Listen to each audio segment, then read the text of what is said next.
more shark films than I have, but just such a close quarters climax. That shark looks good. Yeah. It looks good, and I think both the actress really sells the terror, and the animators really sell the shark trying to grab her. Yeah, I'm pleased with it. She was in there punching a tennis ball, probably. And you're selling that bit, and it looks great. That scene where they pull out and they're both underwater, and you've seen it on the promo photos where the shark is just looking at Dr. Emma Collins. Face to face, yeah. Yeah, that's a really good looking shot. I mean, for the budget, with the amount, I can't. Oh, so all right, in Great White, which had a larger budget than this film, when the shark attacks the plane, really? I would say that when that shark attacks the plane, the CGI is like not good at all. But I never got any of those shots like that in Deep Blue Sea 3. I think, yeah, you're right, Jay. I think they balanced the usage of shark, and you're right. That was a brave move to have an all CGI shark in a trash compactor trying to eat our hero. Because compare this to the baby sharks in Deep Blue Sea 2. They look kind of terrible. If you freeze them, if you just pause them at any point, it just looks blurry and awful. But I've got this pause in front of me, and it looks good. So, yeah. I'm a big fan of practical effects. Yes. Usually. The Last Shark, which was one of the Italian sharksploitation movies, had the most charming practical effect ever. It was basically a Jaws ripoff, but it kind of canted to the side. We refer to it as sideways shark because it keeps sort of tipping sideways a little bit. But if you can't pull off a practical one, it's hard to get a realistic CGI.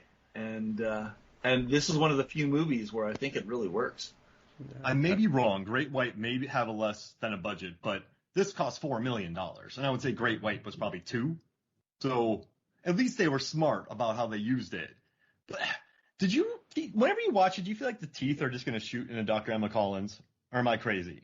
Well, I don't when think it teeth explodes. explosions look like that. Yeah. Because nothing is left but liquid.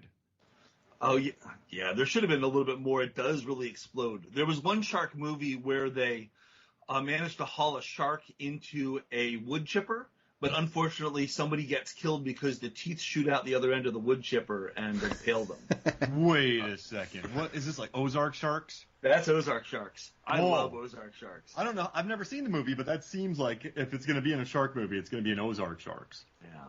Or like chipper sharks. Wait, no. So I've just watched the shark explosion in slow motion, and you can kind of follow the teeth. They're at the point of explosion. They're like well past, like the mouth is as wide as it will go. So they're well past all of Emma, and then the current of the explosion causes the teeth to kind of go up and back away from her. Whoa! So, but I love the look on Tanya's face before it explodes, where she's kind of realised she hasn't thought this entirely through. Like, because obviously she wasn't planning to still be in here, but she is still in here, and she's about to be covered in liquidized shark. It's beautiful. It's disgusting. It's the most horrific thing I've ever seen. I can imagine. I think just being covered in just liquid shark. Just being covered in liquid shark. Yeah. And I also dig how everything just keeps going wrong for her as well. So you get into the compactor. That's already dangerous enough. But then the door is closed. And so you got to open the door. Then you got to hit the button. But then since it's already been loosened by the blowy-uppy machine, it falls into the water. And then she has to get back to it. And then the shark comes in. Then it stops working. I think it's played well, though, because they've already established that it's sinking. There's debris. So it's not... some of these movies where things keep going wrong, and you're just thinking, "Oh my gosh, this is." Yeah. But they set this up. It's well played. We talk about it a lot, but Fallen Kingdom is my one I go to a lot for this. Where they're on an island, they're going back to retrieve the dinosaurs, and when they get there, the volcano's about to erupt, and they're already 3 days late when they've arrived. And so Chris Pratt goes on a mission. He gets tranquilized. He wakes up. There's lava about to destroy him. Whilst Bryce Dallas Howard and Justice Smith, I think, are trapped underground. There's lava. There's a dinosaur underground as well. And then they get out, and then there's a stampede, and it's running, and then they fall off the edge of the island, and they got to get back to safety. And the boat's about to leave, and they get on the boat, and then now need to heal a T-Rex. It's just one thing. It's just like a 45-minute. You can never catch your breath. in this one long sequence of a terrible film. Jay, that reminds me of sort of going back to the old movie serials of the 1930s, right? Which Indiana Jones, the Raiders of the Lost Ark was based on, where they hit an action point and they resolve it. They hit an action point, they resolve it, because presumably people were coming back every week to see the next installment. Do you think it hit the same sort of pattern? Maybe, but because it's in installments, it's not like you don't watch 20 of them in a row. You had that break of a week between each set piece, whereas we don't have that anymore for some films. Yeah. So I did think, is the shark being killed by a trash compactor some kind of environmental message of human waste killing ocean life? Yes. Good.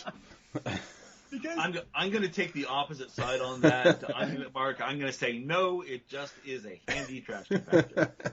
I mean, they love Star Wars. And I think that there's a little dying ogre in there somewhere. I mean, I like it though. I mean, you're talking about climate change. I mean, you do have plastic cities floating around, killing things in the ocean. So I mean, it's kind of sad too. I mean, I like that she says I'm sorry to the shark. Yes. I mean, the shark has got to the point of no return. It's trying to kill Emma. It's very mad. Its brothers were killed. This dude Shaw did the double on it. They've been hunted since day one. Their mom was killed. Yep. I mean, this shark, like, it's not trying to start Seamageddon. It's just trying to live its life. But now it's like, the only thing I know about people is I want to murder all of them. So the shark goes in there, and you know what's interesting, Kevin? I don't know if you listened to our interview with John Bogue, but they had to fight for that line. I'm sorry. They never, and like the studio didn't want that. So when she says I'm sorry, Pogue goes, "This is the line we need in the movie. This has to happen." It makes sense because it's a horrific death to go through for a human or a shark. One of the worst ones to actually experience in the whole franchise is this one being compacted until you explode. My God. She loves sharks, you know. Yeah. And she's friends with Sally, the great white shark. You know, it's you kill the things you love.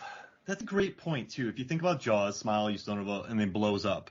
And the second one's electrocuted, and fourth one it gets speared, then exploded. It spears itself, I think. I don't want to give away any other shark movies for you, Jay. Deep Rising, the creature blows up. Yeah.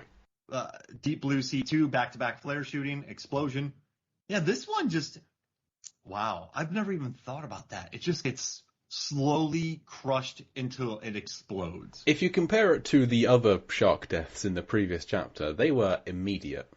It was just short. They got to die with their buddy or their brother or sister, whatever. And they're taken out like on the attack, and it's one explosion down, blow up. This is protracted. This shark knows it's dying. It's struggling. It's fighting. It's trying to take Emma out with it. Although I suppose it's trying to take Emma out so that then she will stop pressing the button. It could maybe get out. I don't know if this shark fully comprehends what a trash compactor is and what this is doing, but let's assume that it does. So yeah, this is awful. Can you imagine if the shark had been able to eat Emma, and then it would have just been stuck there being like, oh, guess I didn't think this through. Guess I live here now. Yeah, I live here now. Sinks and traps the shark in there, and then it just slowly deteriorates and starves to death. And Sally comes along and just bites its tail off. Oh! How cool? Well, nah. Sally got the henchman. That's enough. Sally doesn't need to come back for another assist. But I like that she gets a little goodbye. Yeah, Sally comes back at the end and says, "Hey, what's up? What's up, Dr. Ems?" I like that they call her Ems, but I'm still going to call her Dr. Emma Collins. But yeah, seeing Sally come back, give a shout to the crew, and swim away. I want to be best friends with the Great White. What we don't see is that Sally then preys on Mia and stalks it. That's a whole another movie. Deep Blue Sea 4 is just Sally tracking them back to shore. Ooh, the reef. Or Great White. I like to think that Sally goes and finishes off Lucas. I like that. Maybe finds the rest around? finds the rest of Earl's. Gosh. Used for the chumming. I'll be honest. I expected after Lucas got the knife in the chest, I expected him to be bit by a shark. Right. It's a shark movie. It's a shark movie. It surprised me that he wasn't, but maybe they were running out of money. We talked to Tanya, and we said that she's the only person in this franchise to kill a person. She's the only one. Every other person in these films dies by a shark. She dies. Lucas dies by a person. He's the only one. So she has that honor. And yeah, he's still, as far as we know, just there, not eaten. Wow. Kicking around. Yeah. That sucks. That's a worse death almost. Like he doesn't. It's so normal. What'd you do? I got stabbed. Yeah. I mean, yes, I blew up on a boat first, but I got stabbed. Wow. And she said she loved doing the fight with Brendan Foster too, because he was the most trained martial artist on set. Mm-hmm. So she said a lot of people on set were like, "Oh, I'm not messing with Brendan," but she's like, "I want to fight with him because he knows what he's doing. He has control of his body." So she said she liked fighting with him because he was the most trained of everybody, and I guess that makes sense. This movie does so many things so well. I knew I was in good hands early on when they see Brown, half of Brown's body floating past on this little aqua scooter thing, just trailing intestines and blood behind him. And I'm like, oh, poor Brown, man. The fact that they just let him keep going and don't stop him. I mean, they lose their little water sled. But that was a. I still want that to be like after the credits. You just see him still just trundling along, just still going. It's like following the boat somehow. Well, actually, I just want to say, for anyone listening and doing this, I got a huge storm going on right now. So if you hear lightning and thunder, that's the storm. It's not just me making those noises. Why would I be making thunder noises? I mean, why wouldn't I? Stop it, Mark. Yeah. To be fair, Jay, right? There's a bunch of coincidence going on. At the very end, they're in the sailboat. They run into Mia's closet. They run into Sally. I don't know why Brown shouldn't just sort of float past, still hanging on to his little scooter thing. He's got stuck in the net off the side of the boat or something, and he's just going. He's still alive is the thing. No one knows he's actually still alive. It's just a flesh wound. I'd like to think that in those years that have gone, how much time has gone past between Deep Blue Sea 2 and this? I think it was 2 years, they say. You gotta think that those sharks have bred with regular sharks in that period of time. I mean, Deep Blue Sea 4, who knows? Yeah. Hey, Shark Week 2022. Fingers crossed. Yeah. And how do they know that these are the only ones left? Because they only had trackers in Bella and the first generation. They weren't trackers in all the little baby sharks. So that could be. Oh yeah. The ocean could be teeming with them at this point. Right. Yeah, and who says there's not like a black sheep of the family that swam somewhere else? It's like, I've had enough of y'all. Like, I'm doing my own thing. This channel's not big enough for all 20 of us. I'm going to go and see the rest of the ocean. Still, the premise is good though, right? I mean, they've been. Richard's been out. Is it Richard? Richie. Yeah. It's Richie. Out there tracking these, like that's his life now. Well, not anymore. But. that was his life. Yeah. But that's a great point. So her grandkids, Bella's grandkids, grand sharks, would they be imprinted on her? Well, if you go with the logic from the Shark Attack movies, the answer is yes. Because in Shark Attack, the genetic modification that makes for smart sharks seems to breed true, which is how we get Shark Attack 2 then 3. Oh, wow. So there's something in them still that goes to those trackers. Well, maybe not the trackers, right? But they're still, I think the sharks are going to be more intelligent. Yeah. So they're going to be super smart, and they won't be called to the beacon. Jay, Deep Blue Sea 4. Yeah. Dr. Misty Calhoun, Slent Trader. We've got a lot of scripts up there for Deep Blue Sea 4. Yeah. I want them all. Bring everybody back. Yeah. The top half of Michael Beach. There is, we may have talked about this beforehand, the movie Atomic Shark was made by the same people who made the movie Trailer Park Shark. And the director got the survivors from both of those movies back for Nightmare Shark, playing themselves, going to a psychoanalyst because there's a ghost shark that lives in nightmares, basically Nightmare on Elm Street in the shark form, who is stalking them. It's not a good movie, but the concept's great. It sounds fantastic. What's the name of the shark that's in their memory? So you have Freddy Krueger. I'm trying to think of a shark pun of Freddy Krueger, and I cannot get one. Yeah, I know. I'm setting us up here to fail. Tiger, Freddy Krueger. Nightmare on Shark Street. Now I got Shreddy Krueger. There it is. Oh, Shreddy? Maybe? Nah. Wait, Beluga? Freddy Beluga? I think that's the best we're going to get.